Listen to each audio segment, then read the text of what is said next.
Alors, on continue ce dont on avait commencé. Vous avez sûrement entendu parler de la Shemitah avec le Heter Mechira. Oui? On sait très bien que le Heter Mechira, tous les rabbanim sont contre le Heter Mechira. C'est quoi le Heter Mechira? Vous savez c'est quoi? C'est que pendant la Shemitah, pour éviter que les fruits ils aient la Kedusha de Shemitah, on vend le terrain au Goy. On lui vend le terrain, donc ça appartient au Goy, et tous les fruits qui sont là-bas, ils n'ont pas de Kedusha. Et là, on dit que la vente, elle n'est pas bonne. La vente n'est pas bonne. Alors je vous pose une question, pourquoi? Pourquoi à propos du Chametz? Mais Ikaradine, on vient de voir que la Mechira elle est bonne, et tout le monde réalise cette vente, alors que pour la Shemitah, tout le monde dit qu'on ne peut pas vendre le terrain au Goy. Le terrain. Comment? La vente, elle n'est pas bonne. Pas que pas de toucher. La vente, elle n'est pas bonne.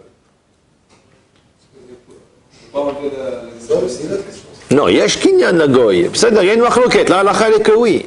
יש קניין לגוי להפקיע מידי תרומות ומעשרות. Un goy, vous avez un arabe, il a un terrain, il a des fruits. Il n'y a pas besoin de faire maasrot sur ces fruits. Il n'y a pas de kedusha. C'est à lui, le terrain il est à lui. Kanolo. Il y a une requête, mais là, halakha est que yesh kinyan. Oui ou non? Là, halakha est que oui. Alors, quelle différence? Pourquoi à propos du Chametz, on fait la vente et à propos de la Shemitah, personne n'est d'accord?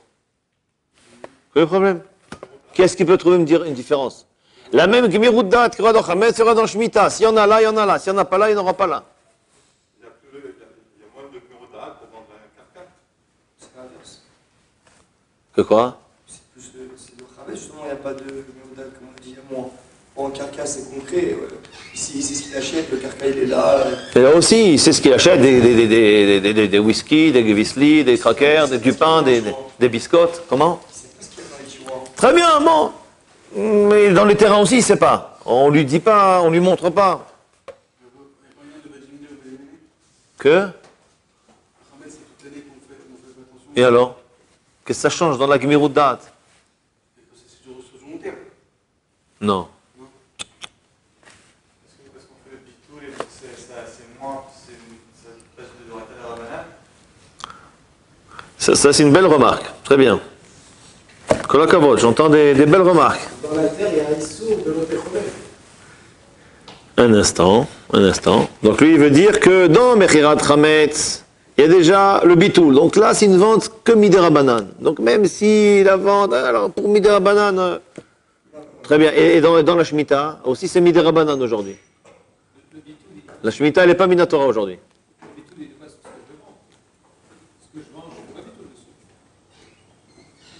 Nachon.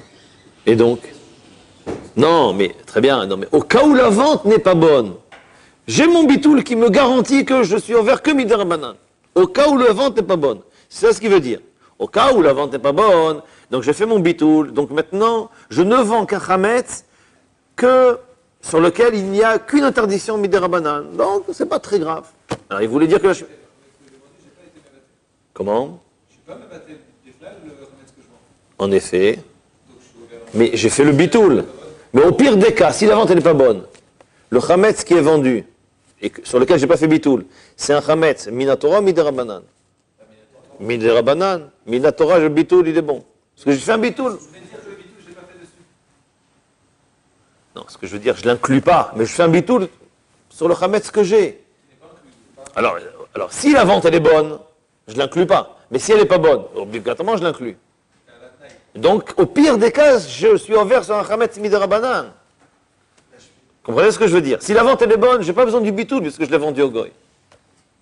La Shemitah, les fruits à la base, ils ne sont pas à vendre. Je n'ai pas de bague dessus, ils sont Hachem. La Shemitah, Hachem, il a mis la Kedusha, je vais dessus, je n'ai pas mon mot à dire au début. Mais moi je vends le terrain. Pourquoi vendre un terrain? Tout le monde dit que c'est pas bon, et vendre le Chametz, tout le monde dit que c'est bon.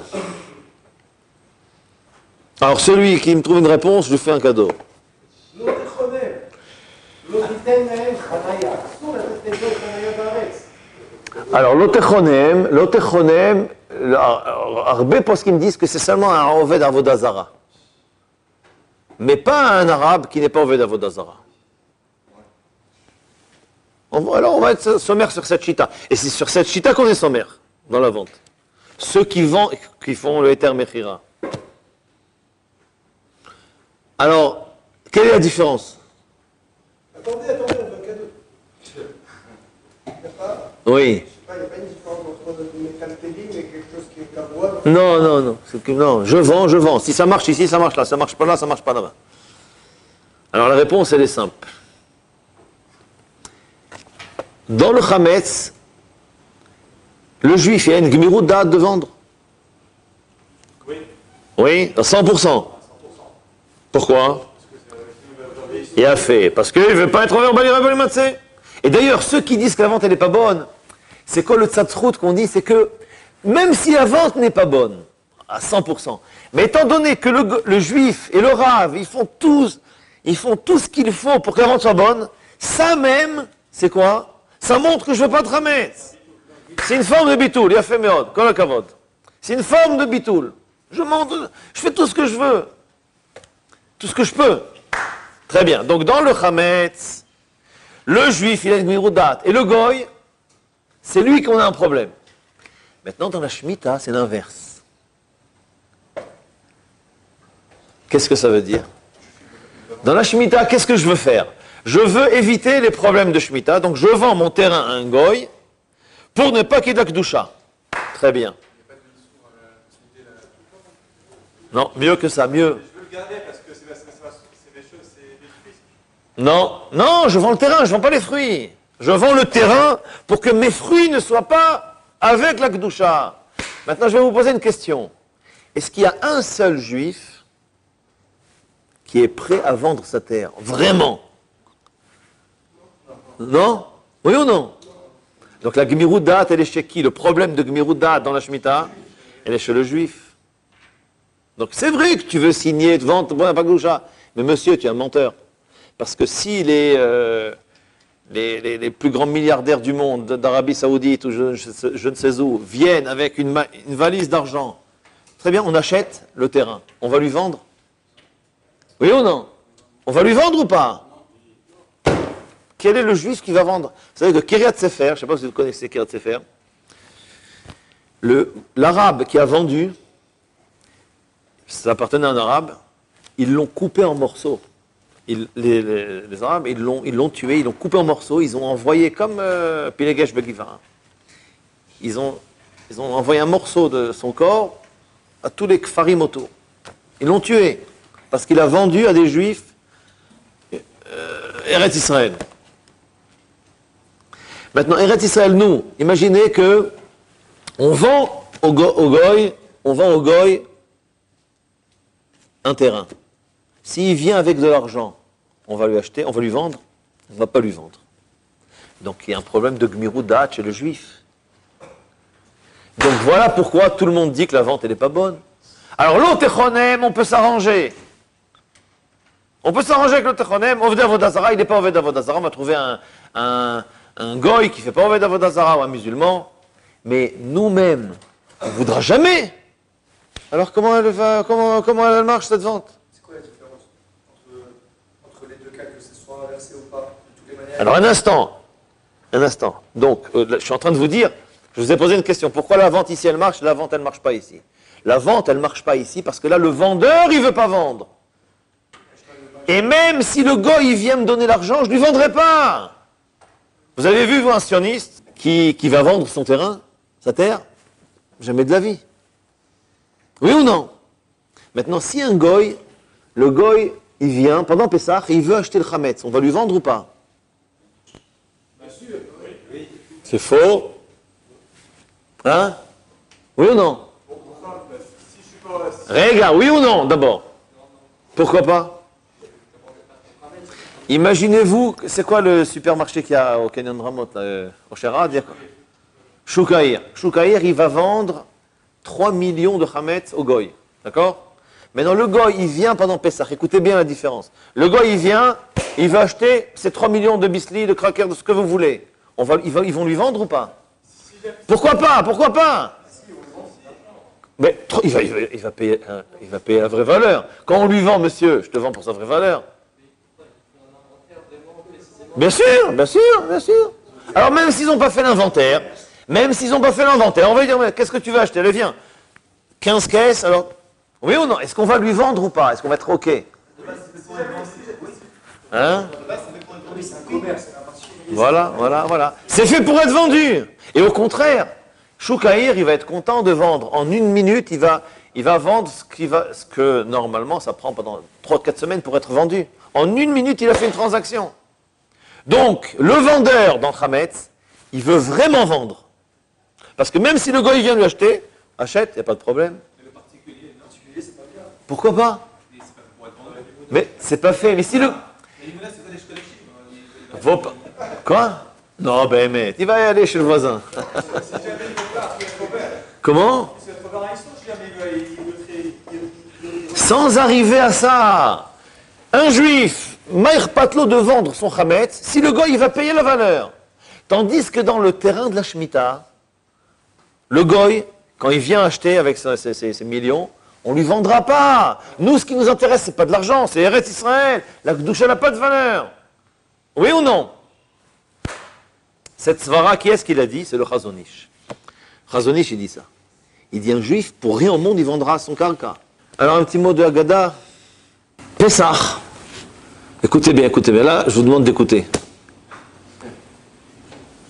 Halacha, on peut ne pas écouter. Il faut écouter, mais bon. Mais là, c'est 5 minutes que Rav Nakash il a demandé, ça vaut des millions. Alors vous venez tous de Paris, des écoles, Marseille, de France, peut-être dans d'autres pays du monde. Moi aussi j'ai grandi à Paris. Qu'est-ce qu'elle nous apprend la fête de Pessah? Qu'est-ce qu'elle nous apprend? Elle nous apprend une chose. Et d'ailleurs on a une mitzvah tous les jours, 2 fois.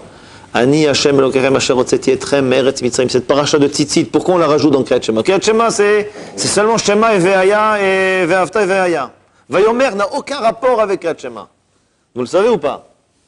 D'ailleurs, quelque chose que je crois que personne ne sait. On s'est réveillé en retard le matin et on a raté le Zman de la Tfila et le Zman du Shema.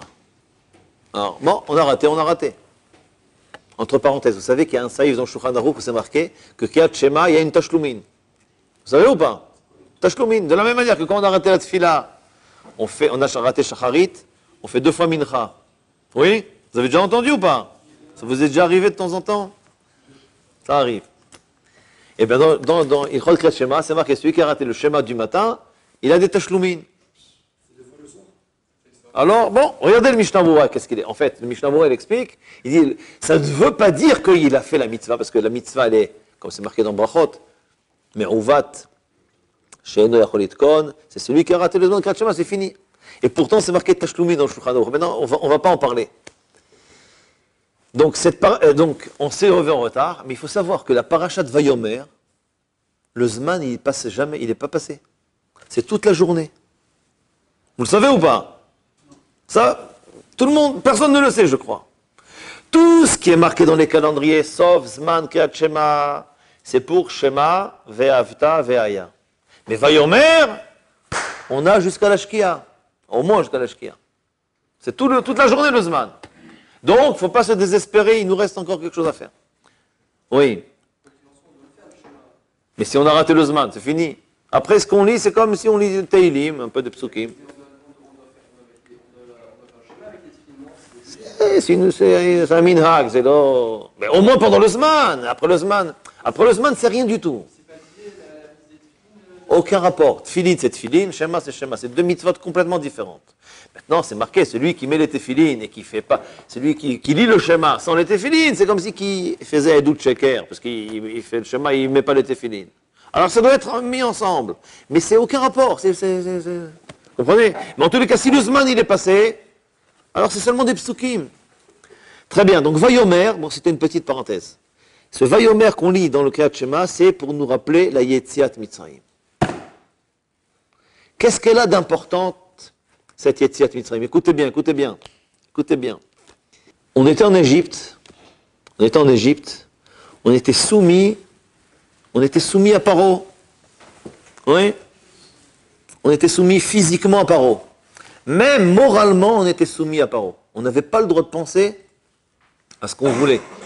Regardez, à la fin de Parashat Shemot, d'ailleurs, c'est pour ça que Moshe Rabbeinu, il a été un peu puni, entre guillemets, parce qu'il est parti chez Hachem, il a dit, Hachem, à chaque fois que je vais chez Paro pour délivrer les bénis Israël, il rajoute du travail. À un moment, il a craqué, Moshe Rabbeinu. Il n'en pouvait plus. Plus il va parler à Paro, et plus Paro, il fait souffrir les Juifs. Alors, le Messilat Yesharim, qu'est-ce qu'il dit là-dessus? Qu'est-ce qu'il dit là-dessus sur le Messilat Yesharim? Au tout début du Messilat Yesharim. Que quoi?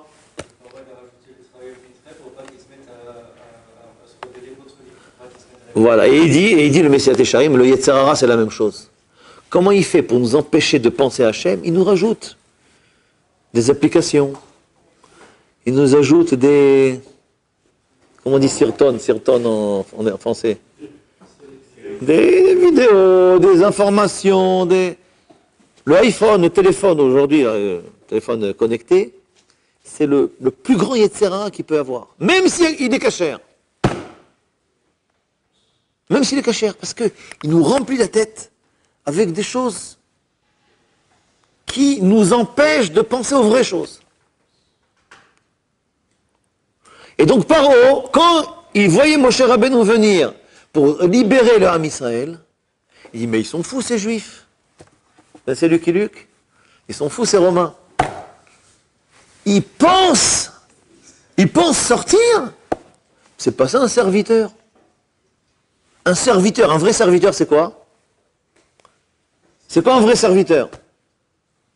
C'est quoi un vrai serviteur? Qui pense nuit et jour à son maître. Il est fou de son maître. Il est fou de son téléphone. Oui ou non? Il y a des gens, vous leur enlevez le téléphone, ils deviennent dingues. Alors il y en a, c'est la cigarette, et il y en a, c'est le téléphone. Il y a aux États-Unis, vous savez, aux États-Unis, il y a un village, et les gens, ils payent pour aller là-bas, sans téléphone. Ils vont là-bas, ils laissent le téléphone chez eux, et ils vont dans ce village pendant 1 semaine, 2 semaines, et ils apprennent à vivre sans téléphone. Et les gens, ils payent pour ce luxe. Alors que nous, on a une poubelle ici, il y a une poubelle, on le jette et c'est fini. C'est ce qu'il dit le Messilat Yesharim. Le Messilat Yesharim, il dit que, avec Moshe Rabbeinu, donc Paro, quand Moshe Rabbeinu est venu chez lui, il dit, un serviteur qui est en Égypte et qui pense sortir, c'est pas un bon serviteur. Il risque de se rebeller un beau jour. Même si Mitzraïm, c'était impossible de sortir là-bas. Donc qu'est-ce qu'il faisait pour empêcher le Ham Israël de penser à sortir? Rajouter du travail. À tel point que quoi? Que quand Moshe Rabbeinu est venu pour les dire, ils ne l'ont pas cru. Ils n'ont pas cru. Qu'est-ce que tu... on va faire ça. Ils ne croyaient plus qu'ils allaient pouvoir sortir.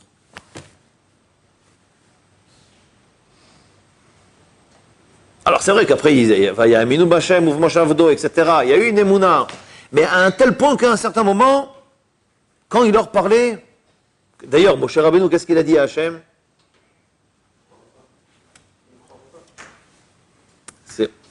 Alors je dit, c'est un des 10 Kalvachomer de la Torah. Si déjà Paro, il ne m'a pas écouté, comment le Ham Israël, il va m'écouter? Il va m'écouter. Donc en quelque sorte, qu'est-ce qu'il y avait en Mitzraïm? Pour comprendre c'est quoi Pessah, pour comprendre c'est quoi Mitzraïm. Donc en Mitzraïm, on était asservis physiquement et moralement à Paro. On est sorti d'Égypte. D'ailleurs, le premier des 10 commandements, c'est quoi? Anochi Hashem Elokecha Asher Otzeticha Meretz Mitzraïm. Je vous pose une question, c'est un commandement ça? C'est pas un commandement? C'est une information. Oui ou non? Anochi Hashem Elokecha. Où est la mitzvah ici? Les 10 commandements. Il n'y en a que 9. Anochi, je suis l'Éternel, ton Dieu qui t'ai fait sortir d'Égypte. Merci pour l'information. C'est une information, c'est pas un tzivouï. Oui ou non? Après on dit commandement. C'est pas marqué. C'est marqué, je suis celui qui t'a fait sortir d'Égypte. On a vu que quand on était en Mitzrayim, on était complètement asservi à Paro. Maintenant Hachem il a dit, voilà, je vous ai fait sortir d'Égypte. Sachez que vous m'appartenez. Vous m'appartenez. Et vous avez l'obligation de faire ce que je veux. Et d'écouter ma Torah. D'appliquer mes commandements. C'est ça Pessah. C'est apprendre que c'est ou bien on va être le serviteur de Paro, ou bien on est le serviteur d'Hachem. Et être le serviteur d'Hachem, c'est quoi? C'est penser à Hachem matin, midi et soir, et entre le matin et le midi, et entre le midi et le soir. Et tout celui qui n'a pas Hachem dans sa tête, 24 heures sur 24, il fait une avéra. Il oublie Hachem. Et Shamer lecha pen tishkach, il y a une mitzvah. Vous savez que c'est pas bien de manger beaucoup d'olives. Pourquoi? Ça va perdre la mémoire du limoud. Mais il y a plus grave que ça. Il y a des choses qui font oublier Hachem lui-même. Pas seulement la Torah, c'est... On oublie Hachem. Ça c'est Pessah. Ça c'est Pessah. C'est que chaque chose que l'on fait dans la vie, chaque parole, chaque action, chaque pas, chaque envie, elle doit être soumise à la volonté d'Hachem. Alors, il n'y a pas le temps de trop développer, sinon on va arriver à Shacharit. Voilà, je vous souhaite à tous beaucoup d'atzlacha, beaucoup de bracha, étudiez sérieusement, et j'ai beaucoup aimé les remarques de beaucoup d'entre vous, des remarques très pertinentes. Chazak ou Baruch.